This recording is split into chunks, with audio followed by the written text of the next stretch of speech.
शकुंतला तिच्या आईबाबांची 5वी मुलगी होती व शकुंतलाच्या लग्नासाठी स्थळ शोधले जात होते. अशातच सयाजीरावांचे स्थळ शकुंतलासाठी चालून आले व घरच्यांनी धुमधडाक्यात शकुंतलाचे लग्न लावून दिले. लग्नानंतर 2 दिवसांनी शकुंतला सासरी आली. शकुंतला हळद फेडून आली. तिचे वैवाहिक जीवन सुरू झाले. शकुंतलाच्या माहेरी आजी आणि बहीण तिच्या वाड्याचे कौतुक करायच्या. खूप मोठा वाडा आहे, नजर फिरते असं वाड्याबद्दल सर्वांना सांगत असायच्या. घरच्यांना शकुंतलाचं खूप चांगलं झालं, त्यामुळे आनंद वाटायचा. सकाळी उठल्यावर तिने आंघोळ करताना आपले केस धुतले. आंघोळीनंतर तिने साडी न घालता पंजाबी ड्रेस घालून ती बाहेर आली. देवघरात गेली तर देवघरात सासू होती. शकुंतलाकडे करड्या नजरेने पाहत रागाने सासू म्हणाली, "हे काय आहे? इथे काही पण चालायचं नाही. ही काय धर्मशाळा नाही. काय घातलंस ते काढून इकडे आण. मी चुलीत घालते. मग तू बरोबर साडी घालशील." तशीच आल्या पावलाने शकुंतला रूममध्ये निघून गेली. रडून रडून डोळे लाल झाले, पण कुणाला सांगणार? मनाशीच म्हणाली, लग्न जमल्यापासून मिळालेल्या वेळेमध्ये साडी घालायला शिकली असते तर ही वेळ आली नसते. शेवटी तिने एका जावेला बोलावलं. ती म्हणाली, "मला साडी घालायला मदत करा. आता इथून सुरुवात आहे का तुझी? तुझ्या आईने तुला शिकवलं नाही का साडी घालायला?" मोठी जाऊ म्हणाली, "आजच्या दिवस मी घालून देते. उद्यापासून तू तुझी घालायची बरं." शकुंतलाने होकारार्थी मान हलवली. लग्नानंतर गावाकडे असल्यामुळे फक्त चूल आणि मूल या पलीकडे स्त्रीचे जग नव्हते. तसेच शकुंतलाच्याही बाबतीत झालं. गावी त्यांचा भला मोठा वाडा होता. सासू सासरे, 2 मोठ्या जावा. ही घरात सर्वात लहान होती. मोठे दीर आणि मोठी जाऊ, तिचे 2 मुलं. मधल्या दीर आणि जावेलाही 2 मुलं होती. 3 नणंद होत्या. त्या लग्न झालेल्या असल्यामुळे त्या आपल्या सासरी नांदत होत्या. असं त्यांचं भलं मोठं कुटुंब होतं. घरची शेती असल्यामुळे सर्वांना शेतीत काम करावे लागे. मागील बाजूस गुरांसाठी मोठा गोठा बांधलेला होता. 5 गाई, 4 म्हशी, 10-15 शेळ्या, बैलांच्या 2 जोड्या, सोबतीला कुक्कुटपालनाचा व्यवसाय होता. 20-25 कोंबड्यांचं मोठं खुराडं बांधलेलं होतं. असा त्यांचा पशुपालनाचाही व्यवसाय चालायचा. सकाळी लवकर उठून गाई-गुरांचा शेणखत काढायचं. गोठा कोंबड्या सोडून खुराडं झाडून सगळं अंगण झाडून काढायचं. त्यानंतर अंघोळी, चहा, तिघींनाही एक आठवड्यासाठी वेगवेगळी कामे वाटून दिलेली असायची. एक आठवडा मोठीने सकाळचा स्वयंपाक करायचा. तोपर्यंत मधलीने धुणं, भांडे, फरशी पुसायची. लहानीने सर्व झाडलोट करून विहिरीवरून शेंदून पाणी भरून आणायचे. लेकरांची शाळेची तयारी करायची. जशी वेगवेगळी कामे दिलेली असल्यामुळे कामही पटापट उरकत असायची. घरातील कामे झाल्यावर पुरुष लोकांना स्वयंपाकानंतर न्याहारी देण्यात यायची. त्यानंतर घरातील स्त्रिया न्याहारी करायच्या. न्याहारी करून रानात कामाला जायचे. तसे ही कामे वाटून दिलेली असले तरी शकुंतला लहान असल्यामुळे तिला पडेल ते काम करावंच लागे. त्या दोघींपेक्षा तिला थोडी जास्तच कामे करावी लागत होती. पावसाळ्याच्या दिवसात गावात नदीला पाणी असायचे, त्यामुळे पाणी शेणण्याचं काम थोडं कमी व्हायचं. त्या कालावधीत गुराढोरांना पाणी पाजण्यासाठी नदीवर नेलं जायचं. तसंच कपडे धुण्यासाठीही नदीवर जाता येत असायचं. त्यामुळे कामेही थोडी पटकन उरकत असायचे. पाणी भरण्याचे काम कमी वाटायचं. शकुंतलाच्या लग्नानंतर 2 महिने निघून गेली आणि तिला दिवस गेले, पण तिला उलट्या, मळमळ असा काही त्रास होत नव्हता. त्यामुळे तिच्या कामात कोणताही खंड पडला नाही. तिला घरकाम, शेतीकाम करावे लागे. शेतात, घरात काम केल्याने, शरीराची हालचाल ठेवल्याने डिलिव्हरी नॉर्मल आणि सोयीस्कर होते, असं तिला घरातील मोठ्या जावेंकडून आणि सासूंकडून ऐकावं लागायचं. शेवटच्या दिवसात ती आरामासाठी माहेरी गेली. तिला पहिली मुलगी झाली. तिच्या सासरी मुलगी झाली आहे हे समजल्यावर विशेष असा कोणाला काही आनंद झाला नाही. पण चला, घरात पहिली मुलगी आली असं म्हणून सर्वांनी सोडून दिले. 6वा महिना ती माहेरी थांबून घरी आली. मुलीची तसे जास्त लाड वगैरे कोणी केले नाहीत, परंतु जास्त राग द्वेष करण्यात आला नाही. मुलगी असल्यामुळे मुलगी सगळं सहन करते. तिला जो स्वयंपाक घरात बनवला जायचा तेच खावं लागायचं. तिच्यासाठी वेगळं असं काही बनवलं जायचं नाही. 10-15 दिवस तिला मुलीला पाहून घरातील सर्व कामे करावी लागत. त्यानंतर तिला मुलगी 2 महिन्याची झाल्यावर म्हणजेच 2 महिन्यात शेतात कामाला नेऊ लागले. तिकडे नेऊन मुलीला शेतात झाडाला झोका बांधून त्यात टाकायचं. त्या झोक्यात बाळ झाडाच्या हलणाऱ्या पानांना फांद्यांना पाहत खेळत झोपून जायचं. पुन्हा तिच्याकडे ती रडत नाही तोपर्यंत आईने जायचं देखील नाही. तिची इच्छा जरी झाली तरी तिला कोणी जाऊ देत नसायचं. झोपली आहे ती, काय रडत आहे का, असं बोललं जायचं. पूर्ण वेळ आईने शेतातील कामे करायची. दुपारी जेवणाच्या सुट्टीत तिला पाजायचं झालं की सर्वजण तिथे झाडाखाली जेवायला बसत. नातवांसाठी म्हणण्यापेक्षा आपल्या सुना शेतात काम करतात की गप्पा मारतात ते पाहण्यासाठी सासू शेतात येत असे. फक्त नातवांचं नाव करत असे. मग सासू सर्वांना दुपारचे जेवण वाढायची. मुलीला दूध पाजेपर्यंत शकुंतलाला 15 ते 20 मिनिटांचा जास्त वेळ दिला जायचा. जर कधी सासू शेतात आली नसेल आणि मुलगी रडत असेल, त्या बहाण्याने सयाजीराव आणि शकुंतला 15 ते 20 मिनिट गप्पा मारायचे. तेवढ्याच कुठे तिला सयाजीरावचा सहवास मिळायचा. तिला तो हवा हवासा वाटे. त्यातही जाऊबाई म्हणायच्या, शकुंतला, बाळाला झोपवायचे की गप्पा मारत बसायचे आहे. तिला पटकन पुरीला झोपावं लागे. दुपारचे जेवण झाले की सासू एका झाडाखाली बसायची. पुन्हा बाकी सर्वजण कामाला लागत असे. पुन्हा शेतातून आल्यावर पिण्यासाठी विहिरीतून पाण्याच्या 2-2 हंड्यांच्या 3-4 खेपा आणायच्या. आज ती रात्रीच्या स्वयंपाकाची पाळी असेल. तिने चूल पेटवून चहा ठेवायचा. तोपर्यंत एक जण झाडून वगैरे घ्यायची, तर दुसरी शेळ्या गुरांचा चारा पाणी पाजायचं. सासू शेतातून आली की कामाला हात लावत नसायची.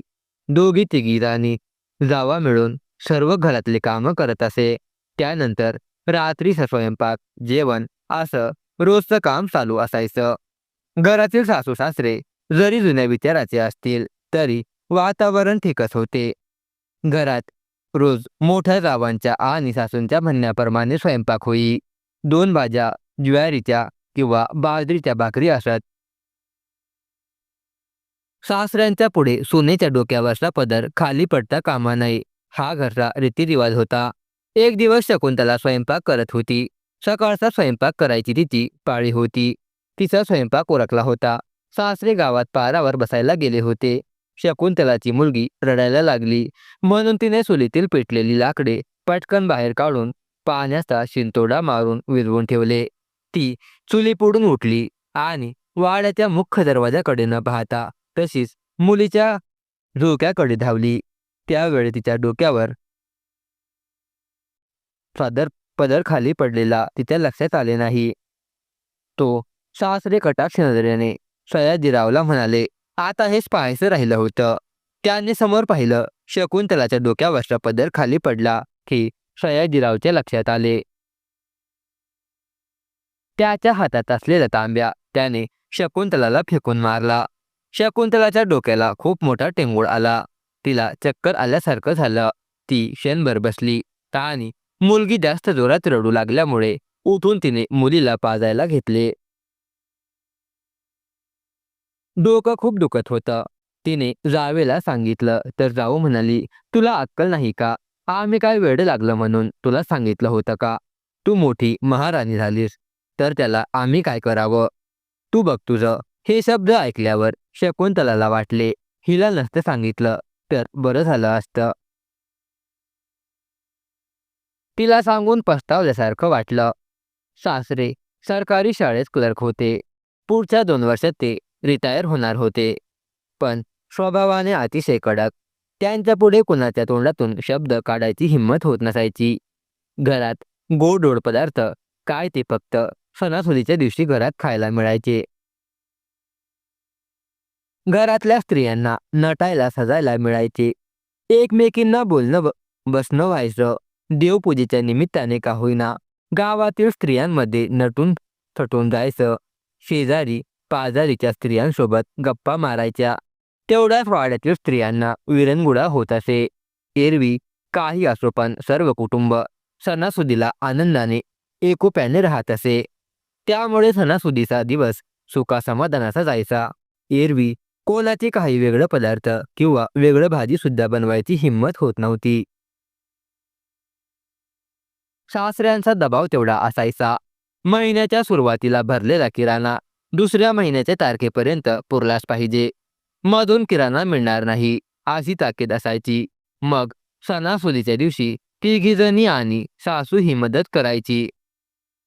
गोड गोड स्वयंपाक बनवायचा. सर्वजण आनंदाने खात असे. कधी मोठी जाऊ माहेरी जायची तर कधी मधली ही. शेवटी शकुंतलाचा नंबर यायचा. मग शकुंतला आनंदाने माहेरी जात असे. माहेरात आईशी मन मोकळेपणाने बोलून बहीण भावांशी खेळून बागडून प्रसन्न मनाने पुन्हा सासरी यायची. आता तिची मुलगी 2 वर्षाची झाली होती. अशातच शकुंतलाला दुसऱ्यांदा दिवस गेले. सुनेचे काहीही कारण असो, ती आजारी असो, गरोदर असो किंवा अजून काही असो, पण घरातलं आणि शेतातलं काम सासूरवाशिनीला चुकणार नाही हे ठरलेलं असायचं. त्यामुळे तिला घरातली कामे करावीच लागत होती. परंतु यावेळेस शकुंतला खूप त्रास होत होता. अन्नाचा घासही पचत नव्हता. वारंवार उलट्या आणि मळमळ व्हायची. त्यामुळे पहिले 3 महिने मोठ्या दोन्ही जावेंनी तिला विहिरीतून पाणी भरू दिले नाही. त्याऐवजी तिला त्या दुसरं काम देत आणि त्या दोघींपैकी एक जण पाणी आणायची. शकुंतलाला मुलाचा गर्भ असेल असे दोघीही म्हणायच्या. मग ती घरातील झाडून किंवा भांडे किंवा इतर कामे करायची.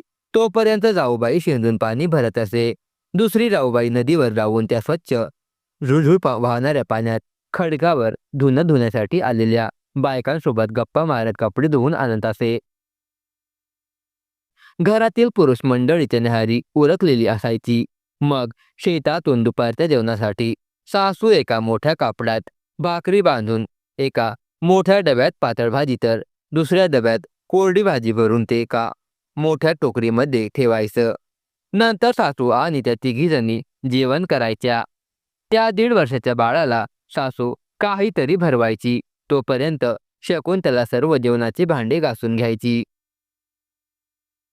शकुंतला 2 जीवाची असल्यामुळे कधी ती तर कधी सासू किंवा जाऊबाई बाळाला पाठीशी बांधून रानात घेऊन जायची. ज्या दिवशी व दुसऱ्या कोणाकडे असेल तेव्हा शकुंतला जेवणाची टोकरी डोक्यावर घ्यायची. घरातील वातावरण जरी कडक असेल तरी सर्व काही सुरळीत चालू होते. सुनांना आता त्या वातावरणाची सवय झाली होती. त्यामुळे त्यांना त्याबद्दल काही तक्रार नसायची. तिला खूप त्रास होत होता, पण शेतातील कामे चुकत नव्हते. त्यामुळे तिला ते करावेच लागत. ती सगळे काम करायची. मदतीला जाऊबाई आणि सासूबाई होत्या. जर एखाद्या दिवशी सासू शेतात आलेली नसेल तेव्हा दोघी जावा शकुंतलाला दुपारच्या वेळी आराम करायला संधी देत असत. तिलाही तेवढेच खूप बरं वाटायचं. आता पाहता पाहता 6 महिने निघून गेले. 7वा महिना सुरू झाला. शकुंतलाला आरामाला पाठवून द्या, आम्ही तिला घ्यायला येतो म्हणून माहेरी आई वडील आग्रह करू लागले. हा आता पाठवतो, नंतर पाठवू असे म्हणून त्यांनी तिला 1 महिना सासरी थांबवून घेतलं. पण माहेरच्या लोकांच्या आग्रहामुळे सासू सासऱ्यांनी नाईलाजाने का होईना तिला 8व्या महिन्यात माहेरी पाठवले. शकुंतला माहेरी गेली. तिकडे आराम करू लागली. तिच्यासोबत तिने तिची छोटी मुलगी आणली होती. आता घरात सासू सासरे, मोठे दीर जावा अशी लेकरे आणि सयाजीराव एवढेच माणसं होते. शेती कामातून आराम मिळाल्यामुळे शकुंतलाला खूप बरे वाटायचे. ती आईच्या घरी खूप आराम करायची. घरी बहीण भाऊ असल्यामुळे तिला घर काम करायला कोणी हात लावू देत नसे. पूर्ण वेळ तिचा आराम चालू असे. शकुंतलाला माहेरला जाऊन अजून 1 महिना देखील पूर्ण झाला नाही. तो तिथे नवऱ्याचे दुसरे चाळे सुरू झाले. बायको जवळ नाही तर त्याने दुसऱ्या मुलीकडे वासनेच्या अपेक्षेने बघायला सुरुवात केली. तिचे घर शेतात होते. सयाजीराव यांचं शेत मीराच्या वडिलांच्या शेताजवळ होतं. त्या मुलीच्या वडिलांचे घर म्हणजे विश्वासरावांचं घर शेतात होते. त्यांची मुलगी मीरा अवघ्या 14-15 वर्षाची होती. अगदी साधी, दिसायला गोरी, अंगाने सडपातळ, साधं राहणीमान, पण खूप छान दिसायची. सयाजीरावाचा तिच्यावर डोळा असायचा. जेव्हा तो शेतात एकटा असेल, ती दिसली तरी कधी कधी तो खूप वासनाधीन होत असे. त्याच्या मनात नेहमी असायचं, मी दिसायला खूप हँडसम आहे, त्यामुळे कोणतीच मुलगी मला नकार देऊ शकणार नाही. त्याला आपल्या हँडसमपणाचा जास्त गर्व होता. सुंदर दिसतो, अजून तरी काय पाहिजे असतं एका मुलीला, असा त्याचा गैरसमज होता. त्या मुलीवर त्याने गोड बोलून आपल्या रूपाची भुरळ पाडू लागला. तो जबरदस्त चालाखीने तिच्यासोबत गप्पा मारण्याचा प्रयत्न करायचा. ती त्याच्यापासून स्वतःला टाळत असे. कधी कधी शेतात ती एकटी असेल तेव्हा संधी साधून तिच्या खूप जवळ येण्याचा प्रयत्न करायचा. तिला स्पर्श होईल हा त्याचा प्रयत्न चालूच असायचा. काहीतरी तहान लागण्याच्या बहाण्याने पाणी मागवणे असे चाळे चालू झाले. याला बायको मुलगी आहे, तरीही दुसऱ्या मुलीकडे पाहताना लाज कशी वाटत नाही, असं ती मनाशी म्हणायची. नेहमी त्याच्यापासून स्वतःला दूर ठेवायची. तिने आज घरी आई वडिलांना सांगायचे ठरवले की मी एकटी तिकडे जाणार नाही. परंतु घरी गेल्यावर झालं असं. आई आणि वडिलांचं कशावरून तरी बिनसलं. त्यांचे दोघांचे बोलता बोलता भांडण झालं, म्हणून ती विसरून गेली. इकडे शकुंतला खुश होती. माहेरी आल्यामुळे तिला आराम, तिचे खाण्यापिण्याची लाड असं सर्व काही सुख होते. पण नकळत मुलगा होईल की मुलगी ही भीती तिच्या मनात होतीच. शेवटी पुरुषप्रधान संस्कृती असल्यामुळे यावेळेस जर मुलगी झाली तर काय करायचं असा विचार तिच्या मनात येत असे. घरचे पुन्हा मुलासाठी चान्स घ्यायला सांगतील. 3 गरोदरपणा आणि डिलिव्हरी म्हणजे जोक नाही. किती त्रास सहन करावा लागतो. त्यानंतर कामासाठी लेकरांकडे दुर्लक्ष होते. त्यांच्या तब्येतीची हेळसांड होते. असे अनेक प्रश्न तिला सतावत असे. तर कधी स्वतःच्या बाबतीत मुलासाठी सकारात्मक विचार ठेवायची. देवाच्या कृपेने यावेळेस मुलगाच होऊ दे. तसाही माझ्या शारीरिक त्रासात मागच्या गरोदरपणापेक्षा खूप बदल आहे, असं समजून मुलगाच होईल अशी आशा तिने मनात धरली. पाहता पाहता तिचे 9 महिने भरले आणि तिने एका गोडस मुलाला जन्म दिला. मुलगा झाला म्हटल्यावर सर्वत्र आनंदी आनंद पसरला. सासरी आणि माहेरी आता मुलगा 6 महिन्यांचा होईपर्यंत तिला सासरी पाठवू नका, आराम करू द्या, असे सासरचे लोक म्हणू लागले. सासरची सर्व लोक बाळाला भेटून गेले. मुलीच्या म्हणजे पहिल्या डिलिव्हरीच्या वेळी तिला आराम मिळाला नव्हता. आता मुलाच्या वेळी मिळत आहे, त्यामुळे शकुंतलाचे आई वडील सुखावले होते. किती केलं तरी मुलगी पण घरचे धन, त्यामुळे तिच्या काळजीकडे कोणी लक्ष दिले नव्हते. मुलगा आपला वारसदार, त्यामुळे त्याची काळजी घ्यायची, असं तिच्या सासरची मानसिकता होती. बायकोला माहेरी जाऊन नवरा 1-2 वेळा भेटून आला. त्यानंतर तो तिला भेटायला गेला नाही. त्याचा फोनही अगदी मोजके वेळा यायचा. शकुंतलालाही वाटायचे शेती कामाचा लोड असेल, त्यामुळे मी फोन केल्यावर ते फोन उचलत नसतील किंवा फोन करायला वेळ नसेल. ती तशी मनाने खूप समजदार असल्यामुळे जास्त विचार करत नसायची. सोडून द्यायची. इकडे मीराच्या विचारात असायचा, कधी मीरा शेतात येते आणि कधी माझ्या डोळ्यांची वासना पूर्ण होती याची वाट तो पाहत असायचा. मीरा शेतात आली तर तिच्याजवळ जाऊन बसणे, तिला ओझं, सरपण किंवा ऊसाची मोळी उचलून लागायला गरज नसताना मदत करणे, तिच्या हाताला आपल्या हाताचा स्पर्श कसा होईल हे तो पाहत असायचा. कधी काही बहाण्याने चुकून तिचा हात पकडणे, स्वतःकडे असणाऱ्या सिक्स सेन्समुळे या गोष्टी पटकन म्हणजे पहिल्याच वेळी मीराच्या लक्षात आल्या. यामुळे आता ती सावध झाली होती. त्याच्यापासून स्वतःला दूर ठेवण्याचा प्रयत्न करायची. शक्यतो ती प्रयत्न करायची. तो जेव्हा शेतात नसेल तेव्हा ती शेतात येऊ लागली. परंतु शेत जवळच असल्यामुळे कधीही काहीही काम शेतात निघायचं आणि शेतात तिला यावं लागायचं. तरीही ती शेतात आल्यावर पहिल्यांदा सौफेर नजर फिरवून तो नसल्याची खात्री करून घ्यायची आणि मग आपल्या कामाला सुरुवात करायची. परंतु तो कधीही आणि कुठूनही अचानक येऊन तिला गाठवू लागला. तो सारखा तिच्यासोबत बोलण्याचा, तिच्या मागे पुढे करण्याचा प्रयत्न करायचा. तिला आपल्या गप्पांमध्ये अडकवायचा. मीरा देखील त्याच्यासोबत हा लहा नाहीला नाही करत वेळ कटवायची आणि आपलं काम उरकून निघून जायची. जेव्हा कधी तिच्यासोबत शेतात काम करत असताना आई असायची त्यावेळी तिला खूप सुरक्षित वाटायचं. मीरा आपल्यासोबत बोलत आहे म्हणजे ती आपल्या रूपाला भुलली आहे असं सयाजीरावला वाटायचं. तोही संधी साधून तिच्यासोबत बोलताना नेहमी नजरेची वासना पुरी करून घ्यायचा. तिच्यावर तो डोळा ठेवूनच असायचा. ती कधी एकटी शेतात येते असं त्याला वाटायचं. संध्याकाळी शेतातून तो घरी यायचा, हात पाय धुवून चहा पाणी घ्यायचा. थोड्या वेळापुरतं गावात वडाच्या झाडाखाली पारावर राहून बसायचं असं त्याचं ठरलेलं असायचं. तिथूनच जवळ असलेल्या एका आडावर स्त्रिया पाणी भरण्यासाठी यायच्या. संध्याकाळच्या वेळी पाण्याला खूप गर्दी असायची. कधी तिथे पाणी भरण्यासाठी एखादी तरुण मुलगी आलेली असल्यास सयाजीरावचा तिच्यावरच डोळा असे. ती चालत असताना तिच्या कमरेकडे पाहणं, उंच अंगाकडे पाहणं असे त्याची साळे सुरूच होते. आता बायकोला माहेरी जाऊन 2 महिने पूर्ण झाले होते.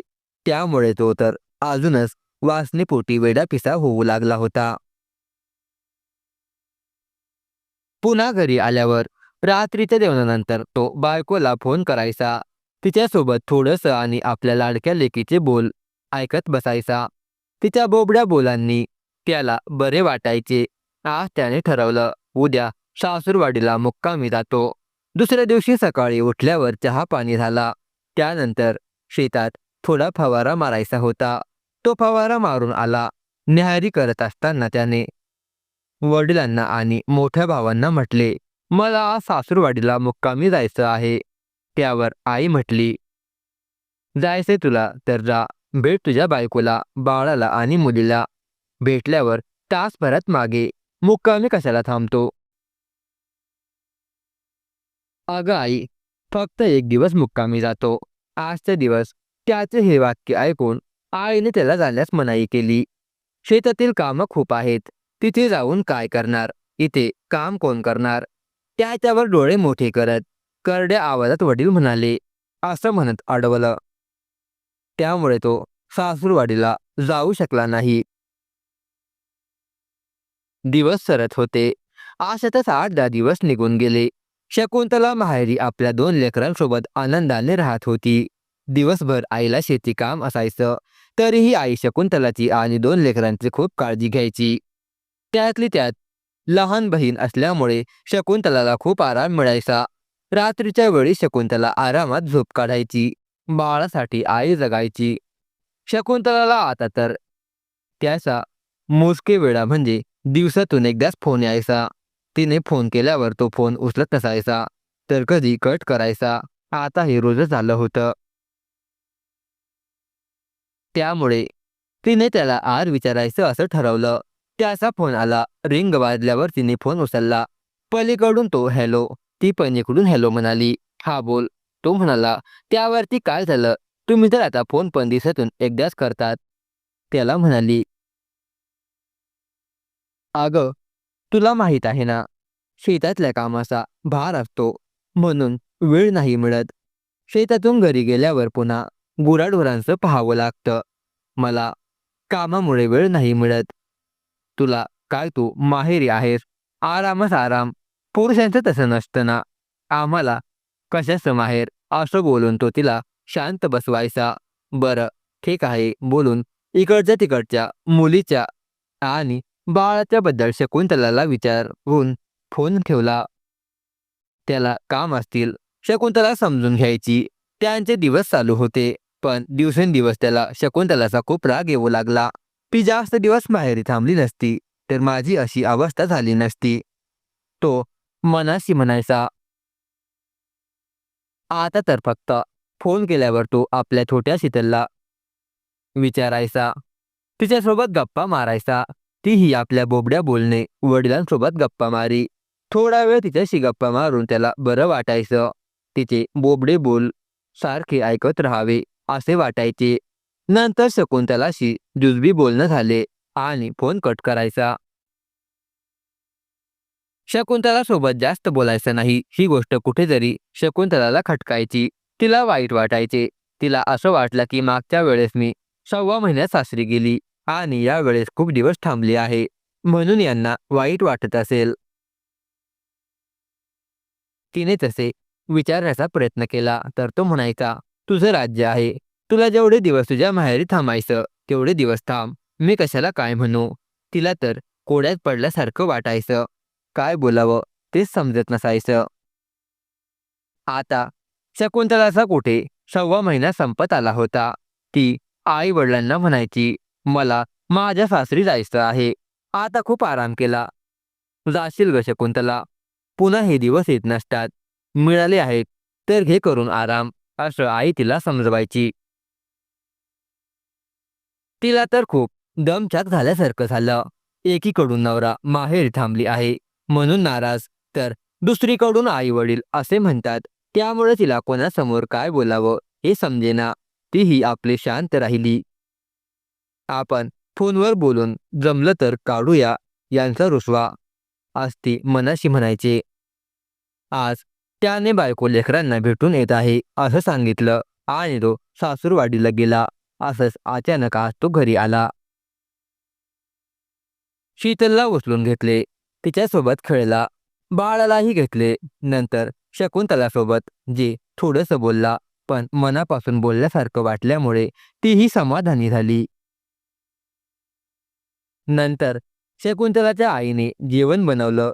जेवण झाल्यावर सयाजीराव शकुंतलाजवळ येऊन बसला. इकडच्या तिकडच्या गप्पा मारल्या. घे आता बाळाची काळजी, निघतो मी. शीतल ही त्याच्यासोबत खूप वेळ खेळली. वडील आल्यामुळे ती आज खूप खुश होती. त्याने पुन्हा शीतलला उचलून घेतले. तिचे पापे घेतले. नंतर तो शकुंतलाला म्हणाला, मला तुझा मोबाईल दे. माझा मोबाईल बिघडला आहे. शकुंतलाने आपला साधा असलेला नोकियाचा मोबाईल त्याच्या हातात दिला.